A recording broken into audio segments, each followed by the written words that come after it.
I'm Mark Hamilton. I'm chair of the Bicycle Committee in Fitchburg. I'm going to call this meeting to order at this time. And I would like to ask, can I see, you've all gotten the minutes from the last meeting. I would entertain a motion to approve the minutes from the April 6th meeting. Make a motion to approve. Second. Okay, so I heard a move by Joe and a second by Andy. All those in favor signify by saying aye. Aye. Aye. Okay, I'll move to our next item. We have public appearances for non-agenda items. Is there anybody in the, there is nobody in the room. So I guess anybody else on the, I see one picture who's got an appearance for a non-agenda item. So Steve?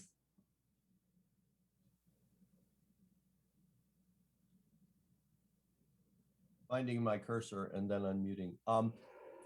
It sounds like the one thing I was going to talk about is now going to be under 5 C, Charlie. Correct. Okay. So I withdraw my registration for agenda item 3. All right. Thank you, Steve. Okay. We will review the agenda very quickly. We've got Phil has put together a very comprehensive agenda. So I'm just going to turn this over to you, Phil, and you can get going, starting with the bike registration elimination. Yeah, and then just really quickly, just so everyone's aware, as Steve noted, Steve has got some information to share that's related to projects impacting the bike network. It's not something that I had actually included in the update. So just kind of as a heads up that 5C is also going to include some discussion on the Badger State Trail, Lacey and Seminole intersection. So just kind of a little bit of agenda cleanup there. Yeah, I think Mark, you need to kick off a motion on the ordinance of 5A. Spent probably the past year discussing our goal journey. And one of the items that the Bike League criticized us on under our deficiencies was that we had an ordinance that wasn't being adhered to. It was on the books. And second of all, as we talked to Bike Fitchburg leadership, other cities around the area with bike registrations, and our own leadership in the city of Fitchburg, came to a conclusion through this group and with the help of Bike Fitchburg that we need to make a modification to change this ordinance. So Phil has put together an ordinance or a motion, excuse me, to approve this. And I guess, do we need passage by our group, Phil? Oh, sorry, got a That's okay. Window popped up.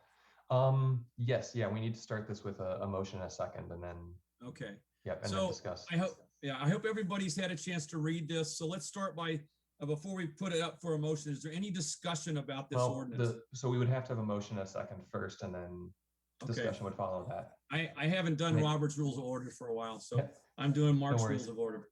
All right. Do I have a motion to accept the registration, the ordinance 2021-06? Point of order. The motion should be recommend approval to the council. Okay. We'll take that as a friendly amendment. I'll make a motion to recommend approval of ordinance 2021-0-06. Is there a second? Okay, so there is a motion by Andy and a second by Angie. Is there any further discussion on this motion and the ordinance before we vote on it? Yes, Steve. Yeah, I did register to speak on this. I want to speak in support of the motion on behalf of Bike Fitchburg for the reasons that you already mentioned. I also pointed out that I had, seems like months ago, proposed a second version of this ordinance change, which would recommend that the city would recommend and facilitate registration in the national database bikeindex.org. The police department preferred, or maybe it was the city lawyer, I don't know. Somebody on staff preferred that we just repeal it and not make recommendations in the ordinance. I accept that, but I see that there is a gap. And either city government, even though it's not in the ordinances, or if necessary, the private sector needs to encourage bike registration for the purpose of recovery. And I had suggested that the clerk, the library, the rec desk, and perhaps by tradition, the police records department offer these registrations for anybody who walked in. They assist them, they give them a sticker. It's online registration. It doesn't cost anything. The stickers with the numbers on are $3. And, I would buy the first 20 of those, but it's a very small thing. We could either ask people to pay for it, or we could grant them. But I would like to see the city step up and do that. That does not diminish the value of this ordinance change, which I do think is very important and I support. I would add to what Steve has said. I think this is step one. I do think step two, which could be made as a friendly amendment, is to ask the city or the bike committee and Bike Fitchburg with the police to come up with a implementation plan. Because if people don't know about it, they're not going to register. So I'm in favor of this, but I don't think what Steve says makes sense. So I'm going to look to you, Phil, to reply to this.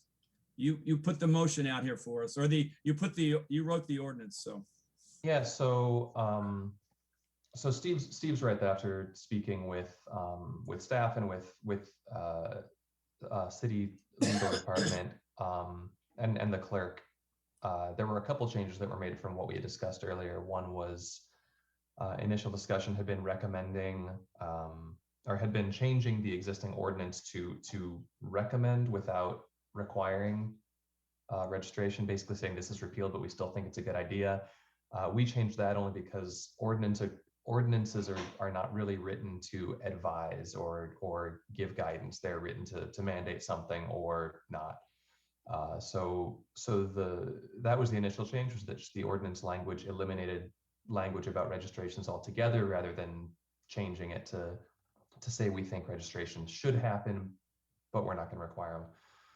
The second one was separating out any language about bike index. That's something that makes more sense either as a resolution or simply putting effort into getting operating budget funding figured out. I think we found that bike index would cost $1,000 a year for a city membership, either $500 or $1,000, depending on what level we wanted. The other option, if of course, still need to talk with Common Council about this if we want to pursue it, and I think we'd need to either lay out. Sorry, let me strike that. We would need to recommend either bike index or Project 529. I know that Bike Fitchburg's preference is bike index. I think the committee generally has agreed, but that's something that we'd have to either push through a resolution or just through looking to get funding in the budget. And so that's something that wasn't included as part of this. I guess a question is, I don't think it would make sense in the ordinance to have any language about how we handle registrations going forward, but you're right, Steve, this does leave a gap where we still offer registrations currently through the police department. There's no longer language in our code of ordinances about registrations. And so there's not a mandate. Do we recommend that the city advertise to people, hey, you still can get registrations and here's how you would do it? Do we have the initial 20 stickers purchased and we just find a way to get them to people, or do we start pushing to something else like a bike index? And that's not covered in the language of the ordinance. It's not covered in any of the the background information here. But yeah, there is that open question about what would the city do regarding registrations once this is repealed. My short answer is right now we don't advertise registrations anyway. They're mandated, but it's not something that's communicated to residents. And so that changes nothing. It's right now we're not telling people about registrations, but they're mandated. Once this is, assuming this is repealed, we would still not be telling people about registrations, but it'd no longer be required. So I think that is a separate effort that is needed to help with bike return and recovery. I think that's right. But repealing this doesn't change the fact that we haven't been communicating about it anyway. And so that's been an existing gap, and it will continue to be a gap until we change how we handle that. I think a lot of people aren't aware of getting a bike license until they actually have their bike stolen or have their bike brought back to them because they did have a license on it, which has actually happened to me. And so, there's nothing nicer when you're a little kid to have a police car pull up with your bike in the back of it, which was kind of a fun thing for me when I was a kid in Madison and lost my beloved bike at the park. Anyway, I wonder if this is something that could be, at various bike shops, if we could just make them aware that if you live in Fitchburg, it would be worth it to get your bike registered for that very same, loss and recovery type situation. Once we get this all figured out, I think it would be advantageous to communicate with bike shops that that's a good thing to do. Mm-hmm. Yep, and I think, I think the strategy will very much depend on whether we're just continuing to do registrations through the PD and it's an optional thing, or if we want to push bike index, or even some hybrid of both. I don't know if that would make sense. But yeah, Steve, you had your hand up. Steve, you had your hand up. Yeah, I just wanted to point out to committee members that the $500 or $1,000 that Phil is talking about only relates to staff access to the bike index database. We can proceed without any budget by simply, and this is something that somebody has to do, whether it be the city or Bike Fitchburg or the chamber or the bike shops. We need these bikes to be high value bikes, especially to be registered. I just want to point out a precedent that currently, without any council intervention, the rec desk sells state trail passes. And it could be on a very similar basis that you could go to the rec desk. It's open regular hours, at least post-COVID it will be. And you pay your $3 if that's the system, or if somebody's bought stickers, you can just go in there and get a sticker, and they'll help you right there to get the to get yourself into the database. Take a picture of your bike on your smartphone and you're good to go. I'd really like that done at the clerk's office, like dog licenses and cat licenses and bike registration. We do not need, as a city, access to the database. Individuals can still query their bikes and they can mark them as stolen and so on. That's all. But that staff access will be important for returning bikes. If we, there is value in people having their bikes registered through Bike Index regardless, but if the purpose of registration is to be able to return lost or stolen bikes, whoever's in charge of that, whether it's the PD or another entity, will need ultimately that access to look up bikes when they're reported missing. Can I offer a kind of we have to vote on this motion, number one, but number two, I'm going to bring up a second motion after that a small group get together and figure out what I'm going to call the implementation and communication plan. Angie's mentioned it, Steve's mentioned it. As I said, if people don't know about this, it doesn't make any difference other than it goes on our gold application. So is there any more discussion around the ordinance, the proposed ordinance and the motion on the table? Okay, hearing none, we'll vote on the motion as is. All those in favor signify by saying aye. Aye. Aye. Aye. Aye. Those opposed, same sign. Hearing none, the motion is approved, Phil. And now I'm gonna, before we move on, somebody's got their hand up.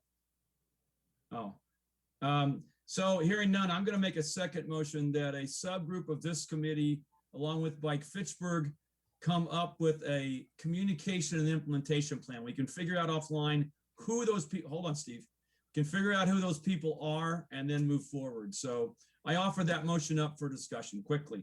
We're behind schedule. Steve, you have your hand up. You're muted. You're muted. That was just clapping. Oh, okay. Thank you. Is there any action on my motion?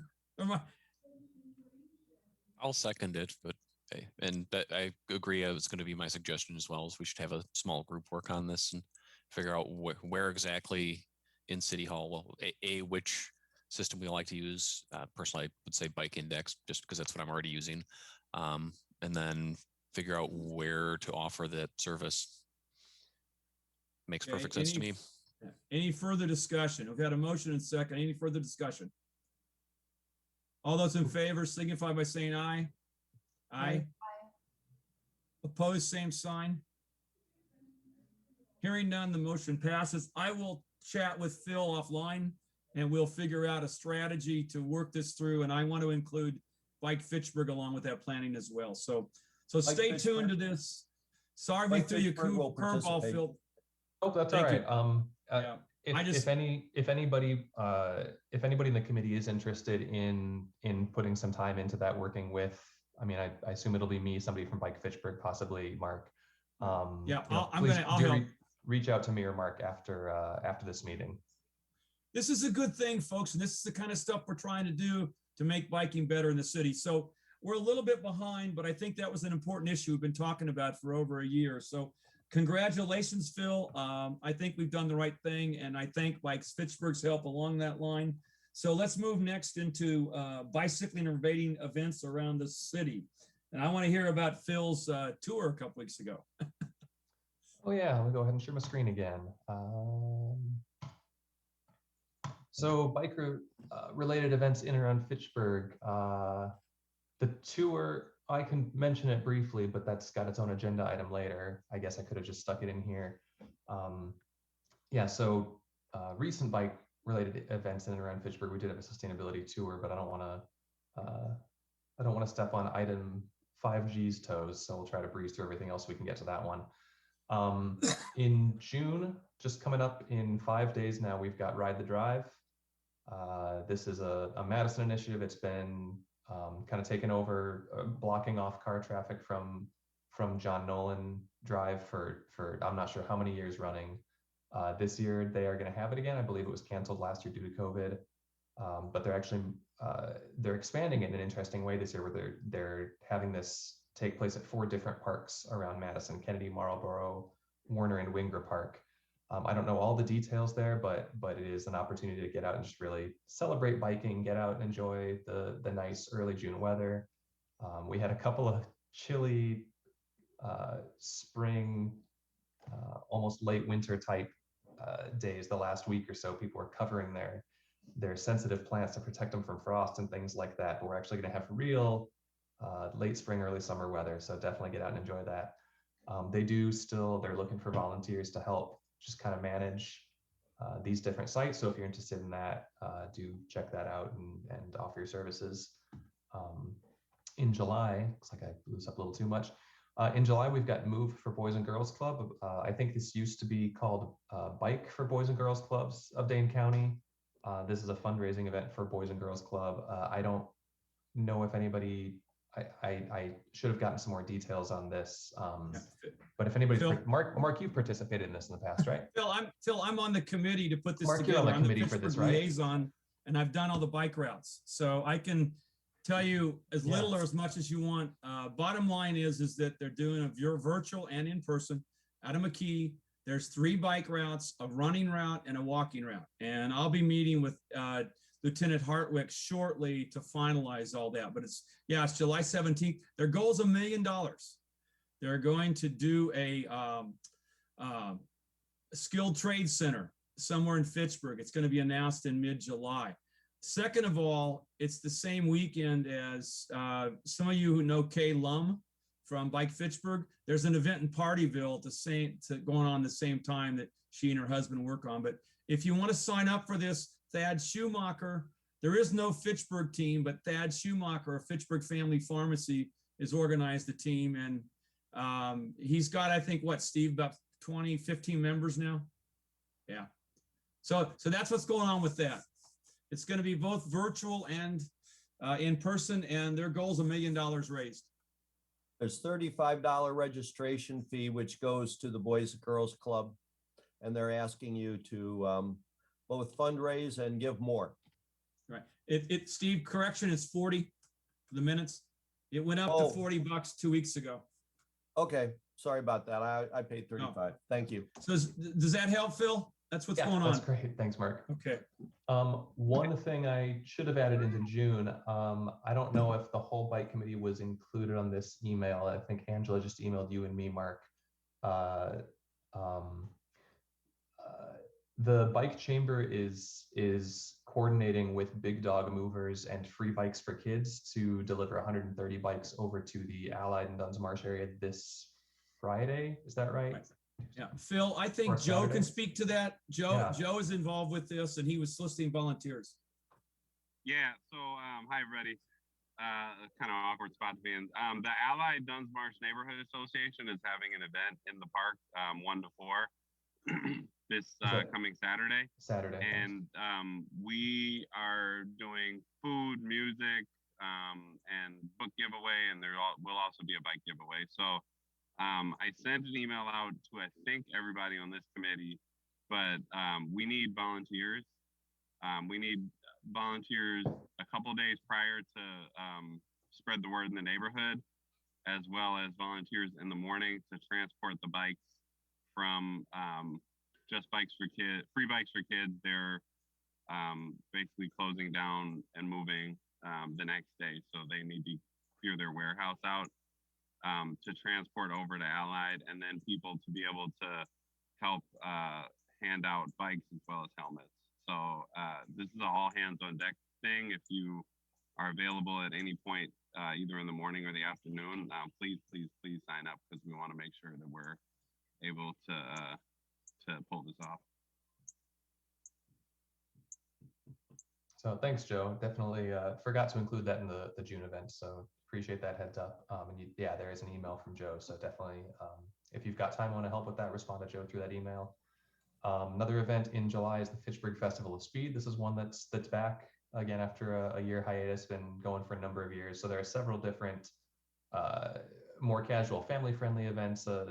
You can kind of see one here: a 1 mile run, a 5K run and walk, a 25-mile ride, and then there's also I'm less familiar with the criterium. I believe that's the competitive element of the day. It's just a whole day of again, outdoors bike stuff.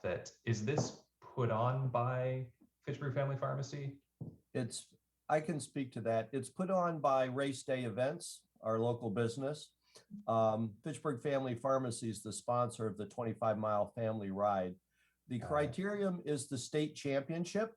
For amateurs and pros, it is a great spectator. It's the very best bicycle discipline for spectators, because they do laps for a certain number of period around the D-shaped Agora loop, and then after the time period has expired, they do 2 more laps, sprinting like crazy. And there are races all day, because they're male and female and junior in different age groups. So it's a great day of racing, food, and live music.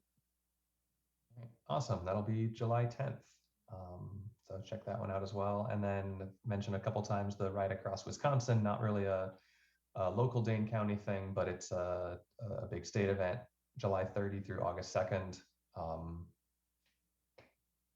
So we've mentioned that at the last couple meetings, and it's finally almost here, just before our next meeting. On behalf of the Bike Fed, thanks for that, Phil. It's a lot of fun. I've done it 3 years. Cool. Definitely have to look into it if I'm free. Yeah, it is a lot of fun. Okay, I think that's everything for this we're- one. Yeah. Yeah, we're a little behind the agenda, so I'm going to turn it back over to Phil and Andrew McFadden. Welcome, Andrew. And I think we do have the one thing that Steve Arnold wants to speak on later on this part of the agenda. So let's leave a couple minutes for that and take it away. Yep. Yeah, we'll add that in kind of right around number 7 here for just other projects for 2021 and 22. So kind of quick update on the projects impacting the bike network. Try to not duplicate anything that we've talked about in the past, and to make sure this is new information. Fish hatchery, we've talked about this reconstruction a whole bunch. That is still ongoing. The one update here is there have been ongoing concerns about the intersection here at Fish Hatchery and McKee, especially right now while there's a temporary signal. You know, if you've biked across there, you know that cars aren't always paying attention to the signal, and it can be a little precarious there if you're walking or biking across McKee there. So I did talk with Andrew a lot about this, and he's seen a number of the concerns that have been raised.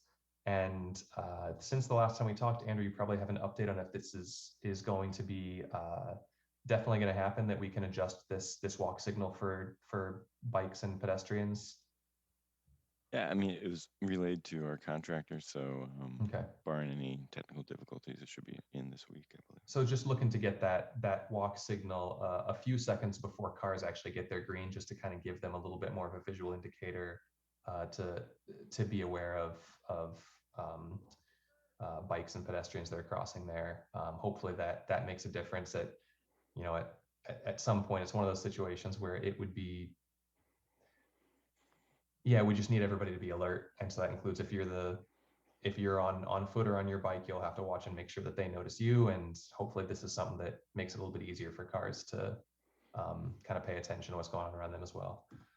I'll just quick note that we will be changing to the northbound lanes, the easternmost lanes, in about a month. So we'll have to revisit the intersection at that point, because that crosswalk will be that much farther away from the travel lanes. Right. So that'll be interesting. Yeah. Okay. I'll definitely keep discussions going about that, and yeah, make sure we make it work as well as we can. South Cyan Road rework is still being discussed. Still got planning going on. The notes on here are from our last meeting, but this is one that Andrew, you were looking to get just kind of the general sense of the committee here before we get into resolutions being created. Yeah, so there's potential that we would have a resolution for the typical section sometime in July before you guys meet next. And right now, I think there were some early concerns with the seemingly duplicative, on-street facilities and shared use path, but I haven't heard those concerns as of late. We've had 3 meetings with 15 or so residents from the corridor, and those haven't really come up with those folks. So I'm and I know we had the West Lacey decision by council, and so there could be some precedent for just so it certainly is something that I'm assuming will be on our recommended cross section, to have both buffered bike lanes on street and the existing shared use path on the west side. If there's anything else that you guys want to weigh in on, please let me know, either now or in the future, in terms of elements of the typical section. Andy, I would just raise a question around the Cap City Trail crossing there. I got the right one.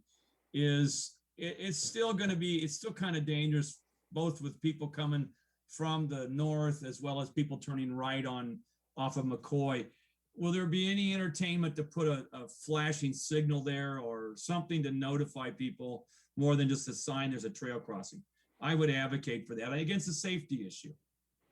And if you're over there working, it shouldn't cost that much more into the project. Right. Yeah. So there's 2 potential redesigns. So one would be a traffic signal up there, and we could have a Z crossing, and probably have an RFB there at the trail. I think another alternative would be to kind of change change the T directionality, so that McCoy tees into Cyan, so Cyan would go north-south. And so in that case, we would probably shift the trail down further south to just be at the intersection in a more traditional crosswalk configuration. So that we won't be there yet. We'll definitely be back, showing you guys the two alternatives after we get some more designs through and we get that typical section approved through council. Thank you. Just that'll wanted to definitely put be it on the next phase. agenda. So that's all. Yep. Thank you. That's good. Great point. I had a question on that as well. At one point, there was a discussion of possibly instead of moving the trail south, move it further north to the other side of the parking lot. I was wondering, was that still being considered at this point or not? That's not currently part of our project.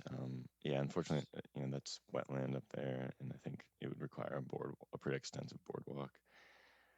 So, we were kind of going up to the trail, and I think if we reconfigure that intersection of McCoy and Sain, we'll have to address how the trail connects there. But to my knowledge, we're not including that additional cost of the boardwalk. So it would be either shifting south or kind of remaining in place.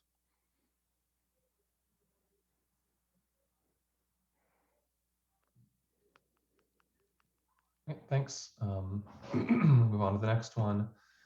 MMSD, still going on with the 9 Springs Valley interceptor improvements. I think that's going to continue through this December. Just the one update is if you've biked around here, if you've seen our city's biking website, you'll notice that there is a 3-week additional detour as they do a little bit more work. So this this section of the Cap City Trail here, just west of the roundabout, is currently closed.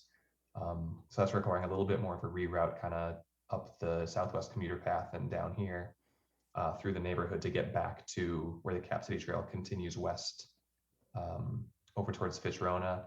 Again, this should just be like a 3-week detour, losing that one spur, but just requires a little bit different reroute there. So that's been marked in a few different places, and hopefully by July that'll be completed. Yes, Steve? A better detail in avoiding going down into the valley and back up again would be out through Chalet Gardens out to the frontage road. So sorry that if that detour is posted, because it's really a lot of up and down. This detour is here? Yes. Okay. Yeah, that's I can reach out to Rachel with MMSD. This is just they sent this detour over to us at the same time that they kind of alerted folks that this spur was going to be closed down. So okay. So do you see I can ask them if the route can be rethought, but yeah, do you see the arrow that points to Level Lane? Oh, yep. You would go north, coming from Level Lane, you would go northwest up that arrow to the frontage road. And the frontage road has excellent bike lanes and very little traffic.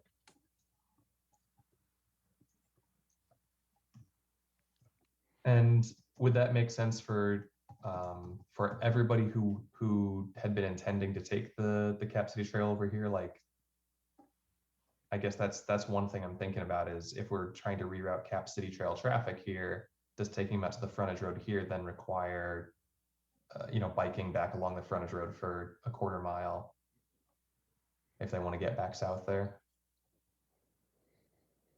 It would make it shorter and a lot more level. And there are no destinations right now that you can reach down to the southwest because of the Cannonball being closed, or the Military Ridge Path rather. Right. So I would agree. I think the only people who would be missing would be looking for a destination would be people who actually live in there, and presumably they would be cutting off at some point in there anywhere. Sure. Yep. I'll add that as an action item for myself. I'm gonna reach out to Rachel and see if that can be remarked. Thanks. tell her that she should have gotten in touch with me like she did last time. And just a quick note, Cap City will also be closed out by McKee for that US 14 bridge work. I just found out today. So about the same time frame. So 2 weeks starting next week. You said What- capital city by McKee? Yep, exactly. From where to where? Just at the bridge near MM. Okay, so people will be back to the street level crossing again. I'm not sure exactly how they're rerouting. I just got an email of people will have to take other routes. I'm not sure how they're signing it. So I can. Hey, Andy, can you get us that as soon as possible? They took the median out of that street when they redid it. So you're talking the new bridge, correct? Yeah, I'm talking about the US 14 bridge. I think they have some. Oh, sort of US work. 14. Yep, exactly. So you're way down by McCoy. Is that right? Yes. Yep. Yeah. So Okay. far okay. east. Got Cap it. City, but yeah, just similar time frame. That's why I brought it up here. Okay. Thank you. That is crazy. Yeah. The detour is the Arboretum or Irish Lane. It's crazy. Yep. Just a point of reference, our project won't be closing the Cap City Trail. So But I think Steve's point's still well taken. As we try and be an effective committee here, we got to be in at least part of the discussion around some of these closures. Going down Irish Lane's not a great bike route to ride down. Well, I'm sorry, what, Angie? Sorry, Irish Lane's a mess because, there's nothing paved. When Right. they put no new road on in Irish Lane, I mean, people can't even walk on the side of the road in front of their house, let alone a biker going by with traffic. Sorry. We need to look at these things before they go online. I mean, I think we did have some work and some help with the ones on the west side of Seminole Highway a year or so ago, and I think it was beneficial. It wasn't optimal, but at least we had riders looking at it. So I guess, does somebody need to take another look at that? I assume it's already going forward. I would think that the detour would be coming across on Lacey, where Lacey comes across on that highway, that bridge there, instead of going all the way down to Irish Lane, personally. I was just flying off the handle about Irish Lane. I'm starting to look at the map right now. Yeah. Andrew, you're just saying that this section here is going to be closed for a couple weeks? yep. Okay. So they're suggesting to go down to Irish Lane, but why don't we go, if you send the map down Highway MM till we get to Lacey Road? Yeah, Lacey Road would make the most sense, probably. That's true. Isn't that a better option? That's a much better option, Angie. But then you got them riding on MM. So how's it to ride on MM? But No, it's the not better- bad at MM. It's got a decent shoulder. The best Okay. option is to go south on Larson to the new path through Terravesa. Yes, that's true. So The taking new Lacey all path the way from through Terravesa? The new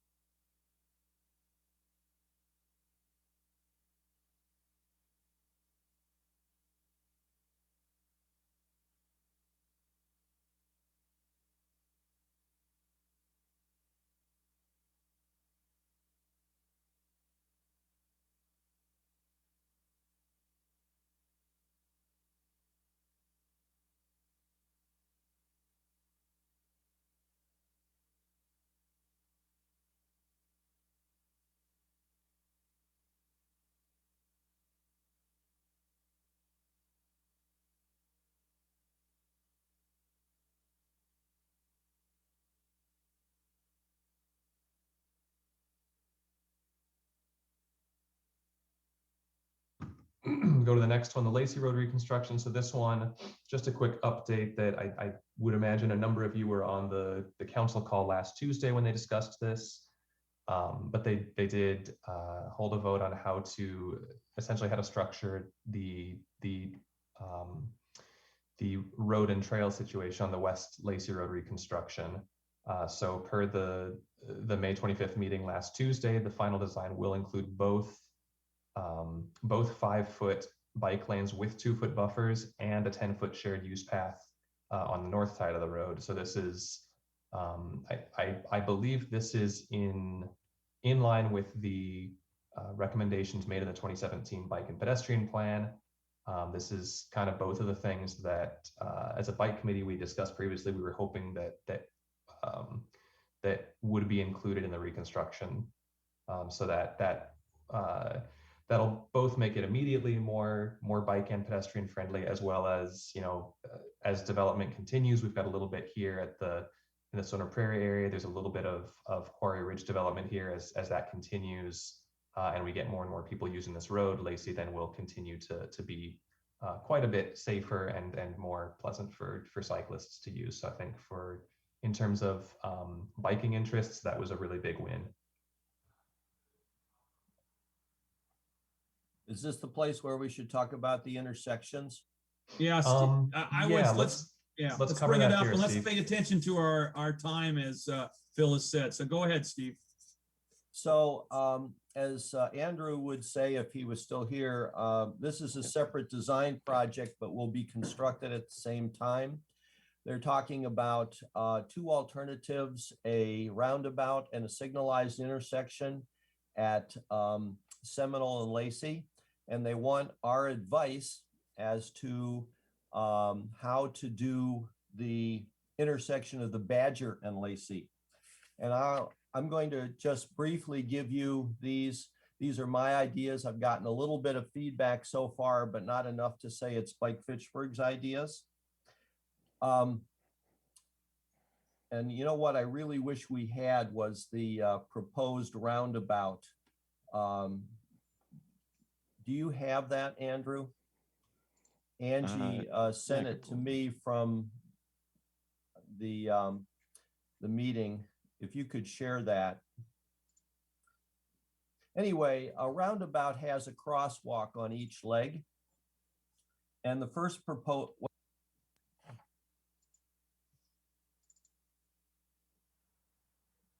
I'm messing with that mute button, Steve. yeah, I'm holding my space bar down and I don't want to be distracted by that. Because it's only 200 feet from Lacey to the Badger, I'm proposing that the crosswalk on the west leg be eliminated and that crosswalk be the Badger crossing. Second thing is to provide a curb top crossing forming a speed table. Reason for that is that the roundabout, you need to slow down nominally to 15 miles an hour anyway. And so it provides traffic calming at peak periods and at non-peak periods. If you have a signalized intersection, then in non-peak periods, there's going to be a green light and people are going to be able to go through there at 35 miles an hour. So I really think it's important that we select the roundabout option, and that if that decision could be made, then engineering resources developing a signalized intersection alternative could be saved. So I'm asking the city and KL to do that. I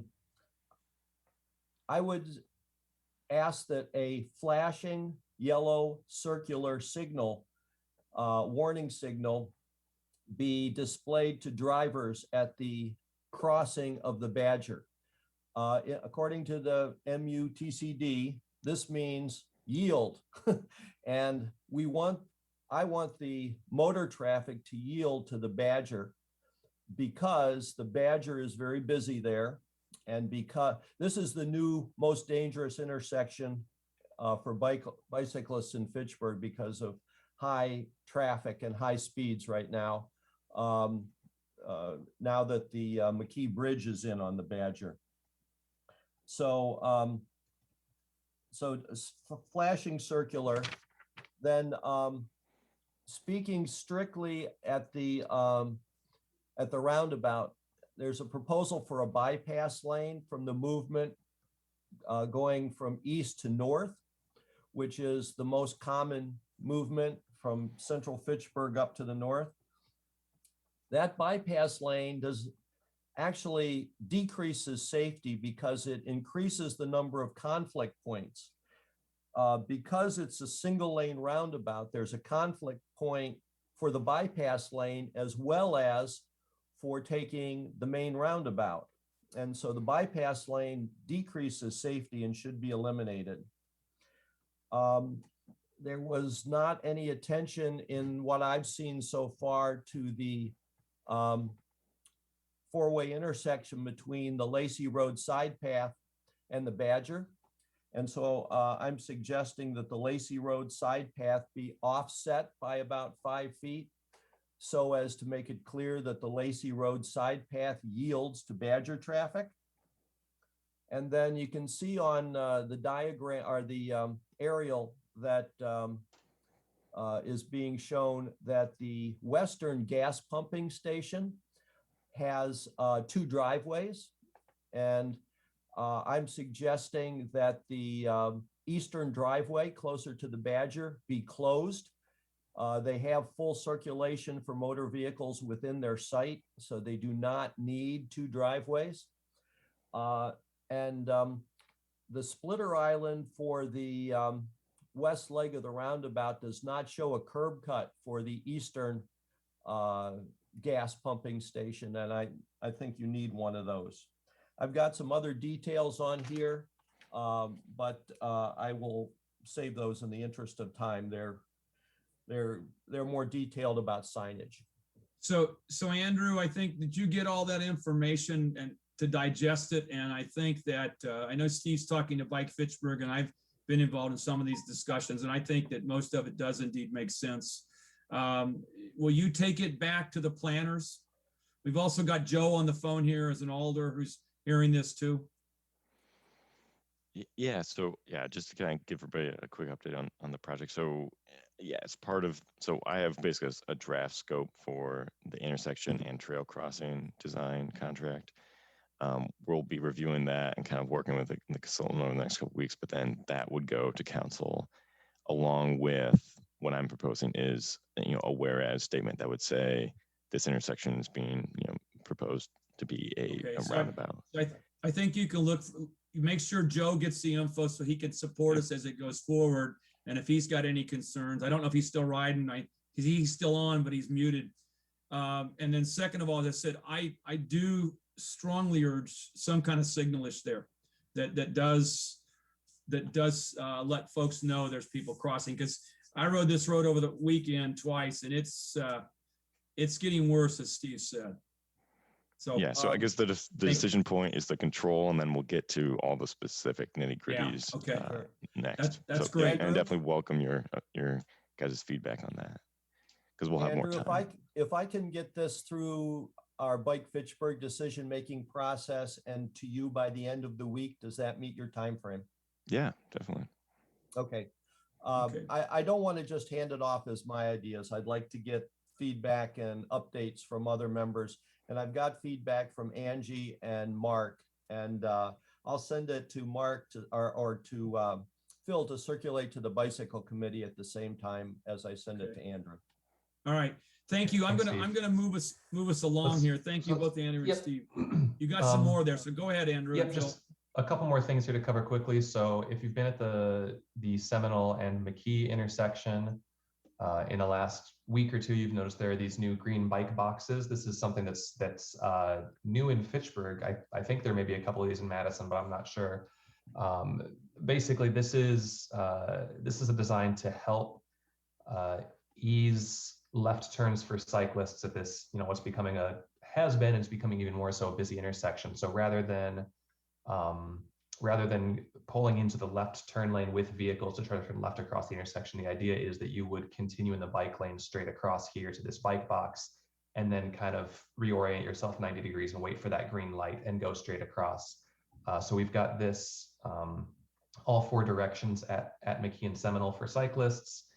This is something that I'm working with Bill Balke and with Jeremy Crosby with Fact TV to try and get some information out as soon as possible, just to kind of highlight these for Fitchburg residents, and it's something that a lot of people are unfamiliar with. Just kind of make it clear this is how you use these markings to turn left safely.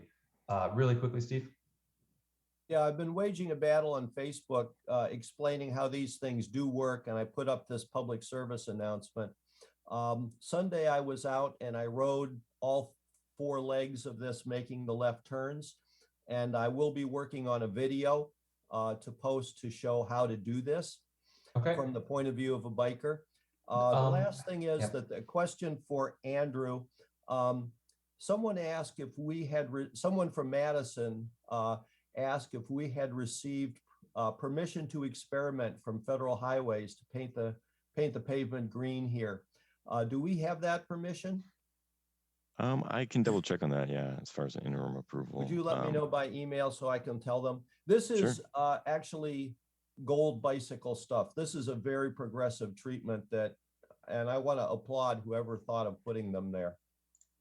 So Steve, how would you feel about, because Fact TV definitely wants to work on this as well, is this something that we could coordinate efforts between you and myself and Fact TV to get those videos produced? Absolutely. Yeah, I've got all the fantastic. footage. You do? I Okay. still need to, I mean, nobody wants to sit through the 45 seconds red stoplight. So I've got to do some editing on it, but Okay. have whoever's doing that contact me. Yeah, and I'll send then, an email out today and we'll see if we can get that coordinated. I think that would be great rather than trying to do it 2 different times. But I definitely want to get it on Fact TV as well, just because they've got city distribution. But Indeed. if you've So already Phil, got the just- video, Phil, and FYI, I was out Yeah. there with Tony Hartman like last Thursday or Friday, and he said that one of those arrows is pointed the wrong way. So I don't know how to use them, but just make certain as you go over there and look at it again we'll do. that they're all pointed the right That- way. That then- is, people think that because they're stopping at the wrong Yeah. bike box. And that's why Okay, the so- video will so- be important. And then Okay, just really thank you. quickly, one last thing. It's just as Steve mentioned, we do have this green treatment on a number of crossings around McKee. I believe technically these are approved for usage for bike crossings, and a lot of these are bike pedestrian multi-use. But that's something that is going to be really helpful for, again, just making it really clear to drivers that there are crossings there. It just makes it more visible. And as Steve mentioned, this is just a great thing to indicate that, yeah, we are really working hard to be bike friendly and make things as safe and comfortable as possible. I don't think there's anything else regarding news with other projects for 2021 and 22. So we're going to breeze past this as well, if that's all right, and move on to the next item, which is the bike ped crossing prioritization for RFB treatment. Andrew, do you want to really quickly kind of cover this? Sure, yeah. And could you unshare your screen so I can share mine? Absolutely. So I think it was said earlier of the RFB crossing that used to exist on Badger State and McKee. So we took that down. We still have it, and we'd like to put it up somewhere. And I guess along those lines, I think the most obvious place initially was just a little bit up the road at Seminole and the Cap City Trail. So basically right up here. Sorry, right here. I think both of these could be very good candidates. Unfortunately, the our 2017 bike and ped uncontrolled crossing guidelines would suggest that neither of these qualify for a rapid rectangular flashing beacon.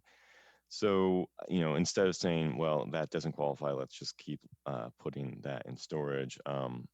I thought maybe it would make sense to do a more comprehensive look at trail crossings around the city. And if there's a good case for any of these, I think we would say we certainly would place that one and potentially be able to order more for future years. So with that, I started this list of places I knew of. Some of these locations have crashes. And I guess I would say that I want to reach out to you and all of your expertise to see if I was missing some that we could add. I guess the way I envision this is that I would run this larger list through our guidelines in terms of some of the speed, volume, vehicle volume, and potential for bike and ped demand, and then we probably hone that down to a smaller list, and crashes as well, and hone that down to a smaller list that we could actually get some ped and bike counts on, and I could set up the our speed and count to get some more precise counts for vehicle volumes and speeds. So I guess with that, I kind of want to open it up to folks to kind of name other locations I can put on the list and start to evaluate those. And then we can come back basically with that shorter list of locations that we screened, and then just to verify with you guys before we get counts sometime in August or September. So yeah, basically this is the first phase. We'll go to a phase 2 at your August meeting, and then we'll prioritize one for either fall this year or spring next year for the RFP to be installed. Andrew, I would offer one just as a thought is south of Lacey. Again, we're still dealing with that area, but where it crosses Seminole Highway, you got right there where you are. I think that's something to consider because you're going across the trail there, and you really got to make sure you look both ways. Yep, and there has been 2 crashes here in the last 5 years. So. Actually, looking at that it's unrelated to the beacons, but somewhat related, is the fact that once you hit Lacey Road, the speed limit jumps to 50 miles per hour on Seminole Highway. And maybe for a future discussion of, do we move the point at which the speed limit increases to south of that crossing? If we just could kick it another quarter mile down the road. Yeah, that's a good point. Awesome. Any other suggestions? And did leave out Lacey and Seminole and this one just because they're with other projects. So. Okay. Steve's got his hand up real quickly. Steve, we're kind of getting behind here. Yeah, back in the day, when Fitchburg Technology Campus was being developed, and in the McGaw neighborhood plan, there was full signalization planned for Nobel at Fish when it meets Warrants, and that is a very busy crossing because a lot, especially for pedestrians, and right now the crosswalk isn't even painted. Where are we with warrants on that intersection? Yeah, that's a good question.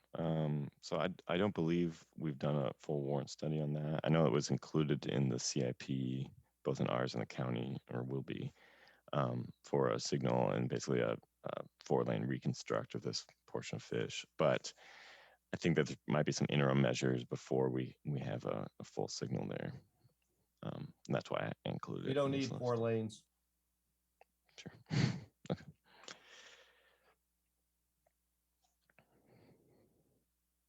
All right. Any other ones that we should think about? Cool. Well, okay, thank you, Andrew. Sure. Let's keep moving along through the agenda, please, Phil.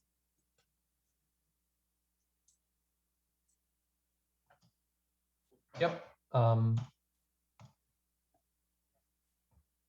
There we go. Sorry, got off the screen share and Windows started moving around on my screen, so I was hitting the wrong buttons everywhere. Next item is the just a really quick. The good news is a couple of these last items I don't think will take the full time allocated to them in the agenda. 5E is upcoming bicycling grant opportunities. So this is just mostly just kind of an FYI that, obviously we've talked about a number of things in the last year or so that require not just attention and staff time, but also funding.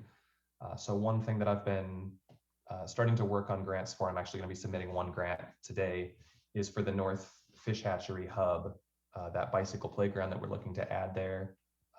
Today I'm going to be putting in for a grant from Dane County Park and Ride Grant Program, so that could cover up to 50% of a project cost, which would be a really significant addition to that bike playground at the hub.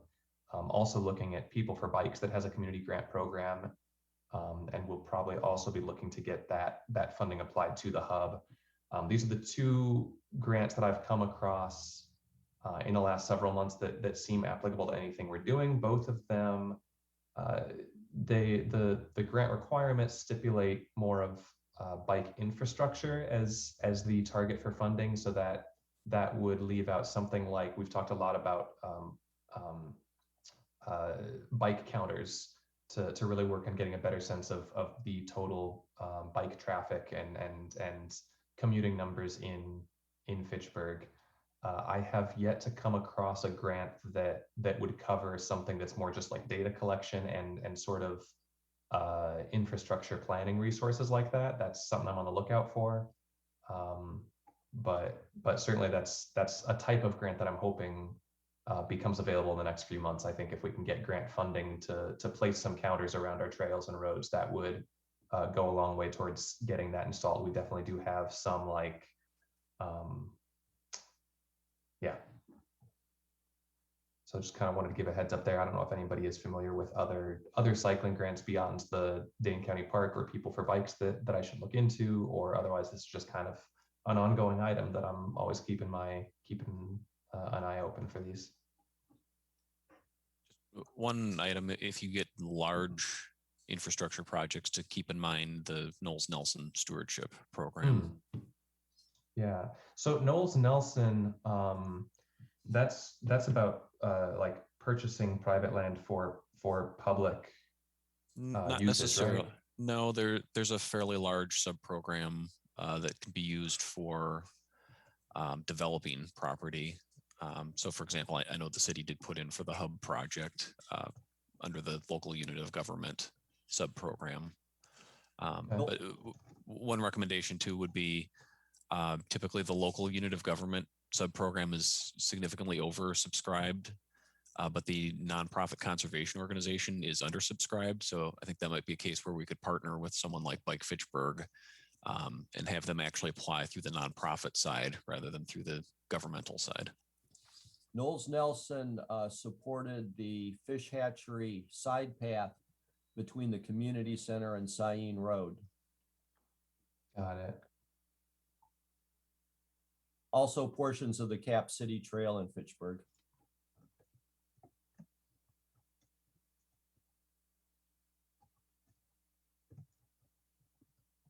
Yeah, I will definitely check into that. Thanks.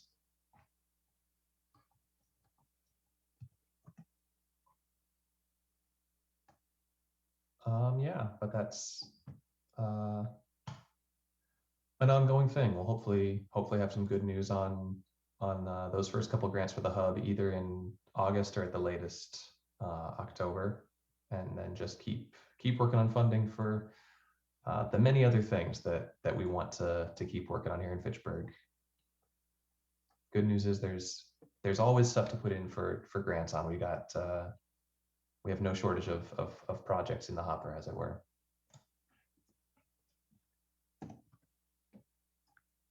Um, 5F. So this one, I'll go ahead and do a screen share again here. This one I just kind of wanted to get some conversation going about. You know, I'm the staff person responsible for keeping the city's bicycling page updated. Mostly what I've tried to do with this so far in the last year is just update anytime there are closures and detours to alert riders to. So keeping updates on here regarding reconstruction, lane closures when the new Badger State Trail Bridge opened up. Otherwise, I haven't done much more other than trying to keep links updated. So we have on the city's biking page all this information about the current state of trails. There was information about the bike tour that I don't usually have event information on here, but this was one that I did throw up. And then there's a lot of just info on kind of bike maps and linking to the city and county detailed maps, the Fitchburg Chambers maps, and the bike ped plan. I'm curious now, of course, with the caveat that any kind of website updates here do take time, and so I have there's a certain level of updates I can make, and then a certain level that is just would require more of a dedicated web person for this. But I'm curious if there are other elements that it would really make sense to add here that a city's bicycling page should definitely include and isn't currently on there, that would make it more usable, more of a destination site for people. I'm not sure how much traffic this page actually receives. And so Phil, that was going to be my question. How do we know how many people are going to it? Number one, and number two, and I might have missed it when you started screen sharing. Are there closures on there? I mean, we talked about a ton of closures this morning. Yes, so okay. closures are on here. So I've got right now, I've got info on the fish Good. hatchery construction. I've got the roundabout closed. I don't believe I've put the new update. So yeah, I need to add the update from Rachel with MMSD about the Cap City, that 3-week closure. So that one's not alerted here yet. Yeah. And I think you can get Angela through the chamber page to direct her members to go look at this page, because this looks pretty comprehensive. I think it's something that is a good idea. And I think we owe it as a service to our citizens as well as people coming through here. But you're right, somebody's got to keep it updated. Right. And because of just the general web host that we use, there's also a bit of limitation in terms of formatting and how things can be laid out, but certainly it could be a little more visually appealing than where it is right now. I definitely could reach out to IT and see if we have any kind of web traffic counters, but I have absolutely no idea how many people visit the site on a regular basis right now. What do the rest of you think about this?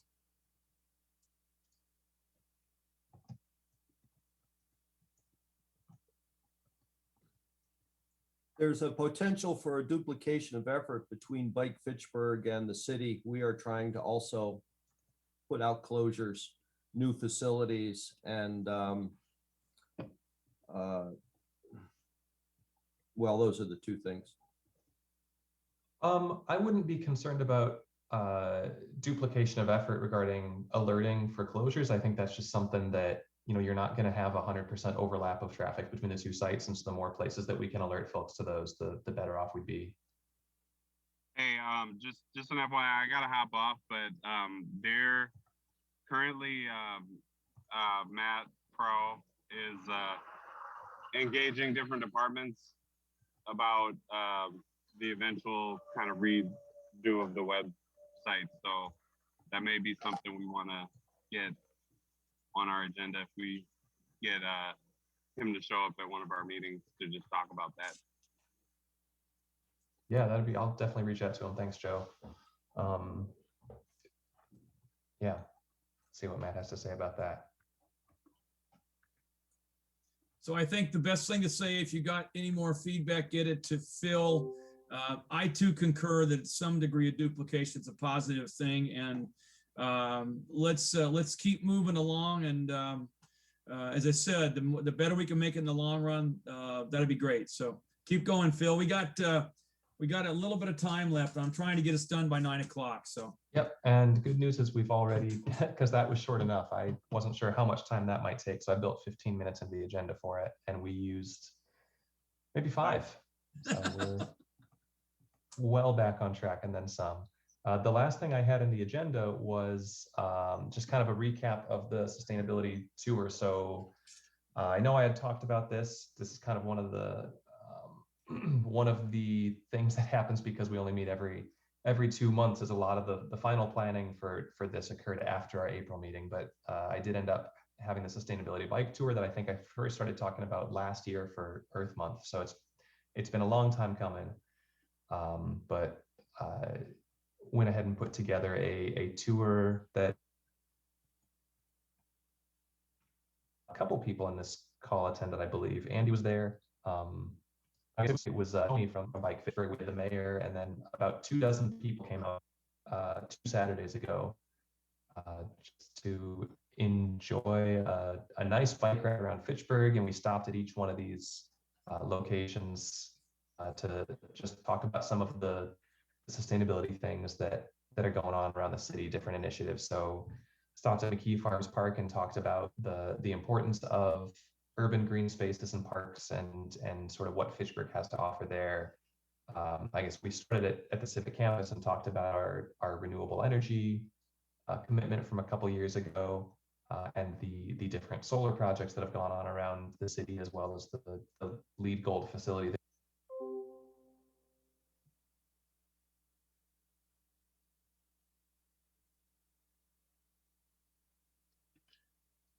Phil has to get back on.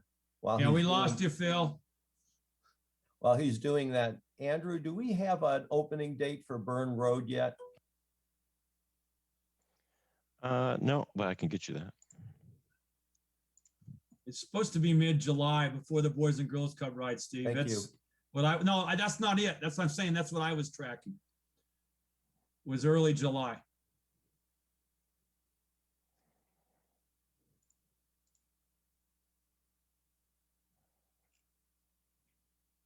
Angie's muted. Yeah, they right now the preliminary date I have is June 18th. Okay. But I can know that follow up. people in the neighborhood I live in would love to know, like, is there possible to put a sign up stating when it might be open? Yeah, let me double check with Tom. I know that's not our project, so but we can follow up and see if it's progressing as scheduled. Yeah, that would be great, because a lot of people out where I live go that way because it's the Oregon School District. So while we're waiting for Phil to rejoin, is there anything else on the agenda you folks would like to bring up?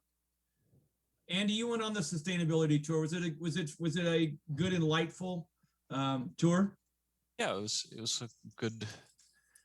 a good opportunity just to get out, and it kind of reminded me of the one that Wade had previously put on about agriculture, but just a different theme, looking at sustainability, and it was just kind of a nice chance to get out on a warm day.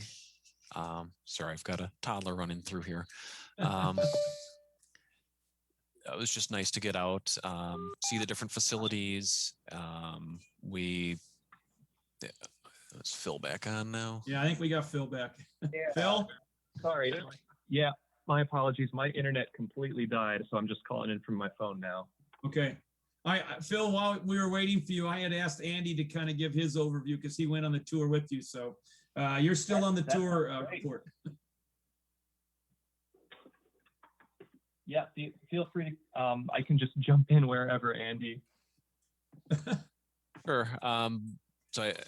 We went, saw the O'Brien Solar Farm. We looked at the West Fire Station, and some of the facilities are up on the roof of that. Took a look at Burn Pond and kind of the infiltration and settling properties of that pond, and then ended up back at the Civic Campus. And I think the chamber had arranged for a donation from Chocolate Shop for ice cream. So it was a good time was had by all. Yeah. Good. But yeah, just kind of had hoped to give a recap of that. And unfortunately, I also was hoping to share some photos from the event, but that's going to be a little tough since I just lost my screen share ability. But there are pictures in your packet. You can go through those. We did have, sorry, just totally discombobulated here. We did have both a reporter from Fitchburg Star was there, and there was a brief write-up in the Fitchburg Star on the website last week about this. Chad Cole from Fact TV also was there. He was a real trooper on a pretty warm day, and followed us around and took video of all these sites as well. So Fact TV will have a video available on their social media pages in the coming week or two. So that'll be cool as well to be able to you'll be able to catch some video of the event and sort of the different discussion at different locations if you weren't able to make it. I'll definitely send a note out to the committee once that's available online. Thank you, Phil. Is there anything else on that one you want to cover? No, I think that's it. Okay. Do we have anything else at all? Then we've still got your staff report to the bike committee, Phil. That's our next item. The only other thing I was going to ask about was I was going to see if there was any kind of update from just general update from Bike Fitchburg from any of their recent meetings. I'm thinking about making it a regular agenda item to have an update from Bike Fitchburg as well, just to have a little bit more kind of awareness from the two organizations about what the other is doing. Well, I didn't have anything prepared, but I'll try to in the future. And a lot of our last meeting, which was last Monday night, was focused on preparing for the Tuesday council meeting. Bike Fitchburg meets generally on the fourth Monday evening from 7 to 8:30. And we've been meeting by Zoom, but the last time we met at the gazebo down by the tennis courts at McKee Farms Park, previous time at Thad Shoemaker's house. We are all vaccinated, so we're meeting in person. Our next meeting in June, the fourth Thursday, will be in Oasis Cafe. Whether they start their new evening hours or not, we will be opened as a private event if they're not. Visitors are always welcome. Angie generally and Mark often attend, so we welcome them and any of you to come. The other thing I'll report just briefly is my takeaways from this meeting. I'll be working on the video of the bike boxes with FACT. I'm going to suggest a Cap City Trail detour to Andrew or whoever will listen to me. We are continuing to work on the Lacey intersections for this week, Cap City and Seminole. And I have the Cap City detour down. Oh, that's the other Cap City closure. The poor Cap City is really being beat up this year. I'm talking now about the one by Arrowhead Park, which is just west of the Velo Underground or Bicycle Roundabout. Angie, you were there. Anything to add? You're muted. Yep. No, I thought that you summed that up perfectly. The biggest topic was just how things were going to go for the city council meeting and oh, the other thing we're working on is our contributions to the Syene, principally the South Syene reconstruction design. We favor a roundabout at East Sherrill, and we favor the intersection design where McCoy tees into Syene and South Syene with a full signal there and a signal controlling the Cap City Trail crossing. Since that is that intersection is subject to pretty significant peaking and pretty significant lulls in traffic, we are asking for bicycle detectors so that normally there would be green for Syene and South Syene. But as a bicycle approaches from the Cap City Trail, if there's no motor traffic, motor cross traffic, we'd like them to see a yellow as the bicycle approaches and a red as the bicycle arrives at the crossing when there's no motor traffic.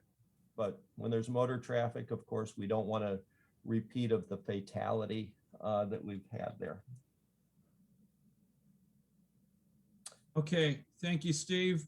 The only other thing I was going to try and do, Phil, if there's nothing else on the agenda, I was going to try and recap what we're supposed to work on before our next meeting. And what I have on my agenda was to come up with a small group to develop I'm going to call it, for lack of a better term, an implementation plan of the new registration process. At the same point in time, for folks to get Andrew McFadden any feedback on these projects that you see concerns with. And then at the Lacey Road project was discussed at length here today too. And then lastly, I still think I need to be talking more with Phil about what I'm going to call the count plan. He mentioned some grants to begin to do this. We need some further follow-up on that as we go forward. So I think those are the takeaway points I have. Phil, did you have anything else? You're back now. You're not back. Your picture's back. Had to get audio too. Okay, sorry about all that. Gotta talk with Charter. The one thing is, did you mention having people reach out if they want to reach out to either you or me if they want to work on what our strategy is going to be for bike registrations going forward? Yes, I did. That was the first Okay. thing I covered. All right. So if you guys could reach Great. out to us by the end of the week, then we'll get started on it. We can have something done for you to look at, hopefully by the next meeting. Awesome, thanks. I think most of the staff report items were already included in the agenda. The two that weren't, that Love to Ride challenge for National Bike Month in May. Love to Ride Madison did their challenge like we did back in Bike September. The Fitchburg team, we had 6 riders, including Mark and Angie and Andy. Thanks for participating in that. For our size category of 250 to 500 staff, the team finished 4th in the Madison area for that size category overall, 1st among Madison area government and public service teams, and 23rd nationally, which is pretty impressive. So go Fitchburg cyclists. And again, I think that's something we can talk about engagement as we get ready to apply for gold. I mean, that's pretty neat. Sure. So, and then the only other one was that budget discussions, of course, are coming up for 2022. This year, we got moved up from 4 to 6 meetings, but that took a budget amendment because it hadn't actually been included in the budget for this year. So I'm going to make sure that we get that cost, that increase to 6 meetings is included in the operating budget going forward, so that that's a permanent thing. okay. Do we need to think about the timing of our meetings? I mean, ideally, we'd have more than that, but do we need to think about the timing? Because we had one in the beginning of April, and then all this stuff happened that this committee didn't really get together and be able to talk about how can we assist with the Lacey Road issues and things like that. So I guess if we're doing every other month, that's going to happen. That there are just going to be engineering things, discussions take place, and construction's going on. One thing we could consider is, instead of doing every other month, having 6 meetings, but maybe having 4 during the warmer months and only 1 or 2 when it's colder. That's certainly a possibility. Is arranging our meetings so that they're more frequent when there's more work like this going on. Right. But Phil, yeah, would you give some thought to that? Because I think she's got a point. However, I think if we're going to get in line with Andrew McFadden, all his planning's going on during the winter months. That's I mean, we've still got to work around that a lot. I mean, the Lacey Road communication from Bike Fitchburg last week or 2 weeks ago, there was a lot of it. And again, I think it's outside our normal formal committee, but it's going to, Angie, I think it's going to continue to happen personally. I'd love to meet every month, but I at least got us to 6. So, which is great. Thank you, Mark. Yeah. You should, in the budget request, you should ask for 12, like every other city committee and commission, and then make the council tell you that you can only afford 6 for the few hundreds of dollars it would cost. Sure. So it's that cost, it's Fact TV time, it's my time. So I'm also on the RCC, which is also only at 10 meetings a year and not 12. But that would put me on then 22 meetings a year that I've got to take minutes for and prepare. And so it takes away from time that I have on other things. It's, there's a lot of different trade-offs that happen when we have limited resources, limited staff. But it's, I'll definitely talk with Andrew about our meeting structure, and I'll talk with some other folks and see what all is possible. I know that getting to 6 was not an easy sell for the mayor, the city administrator. Moving from 6 up to 10 or 12, I think would be no easier. But well, definitely. Phil, I'm going to push a little bit back here. I think until we get our gold application in and we've got everything humming smoothly, I think it's better than when I joined it 3 years ago. And I guess I got Angie and Andy who can say yes or no to that. We got to get some things done. And I think part of it is getting our own infrastructure in place. And if we have to talk to Joe Maldonado, he's our rep on this committee. He's the one that we can go sell with this. I happen to know Chad probably as good as most of the others on this committee too. We can talk to him. So I know your time's an issue, but I think we got a lot of important stuff going on here that we even cut some discussion short today because I was trying to get through that agenda. So that's my 2 cents, and I'm happy to share it with anybody else I need to. I'm the one that asked for this, and I'll take the blame for having Pat and Aaron both say we can go to 6, but it was still a start. So Well, and I understand and respect your time and appreciate your time very much, Phil. If part of the cost is what they're supposedly, or what they're paying us to be part of the committee, I don't need to be paid. And I don't know about other people, but I speak for myself on that. I do appreciate your time and efforts, but if it helps at all, I'm not expecting to be paid for this. I don't want to see a show of hands, but I don't know how many of us on the committee are even getting paid. So I don't want to know about that. I know my time's free. But at the same point in time, that's me. So I think let's just keep it where it is and go from there. But yeah, Phil, I think Steve's right. Let's please be sure it gets put in the budget. And if we need to talk to Maldonado, I'll be happy to do that too, because he's not on anymore. Right. Okay. Okay, we are at 8:59. Is there anything else? I will contact Mark about the budget request. I have some ideas. Okay, thanks. Okay. All right. Well, I want to thank this committee. It's a very engaged committee. And I think we have a member who hasn't said much today, but Ellie, aren't you getting ready to make a move? It's true, yeah. I'm moving to Boulder in September. Oh, nice.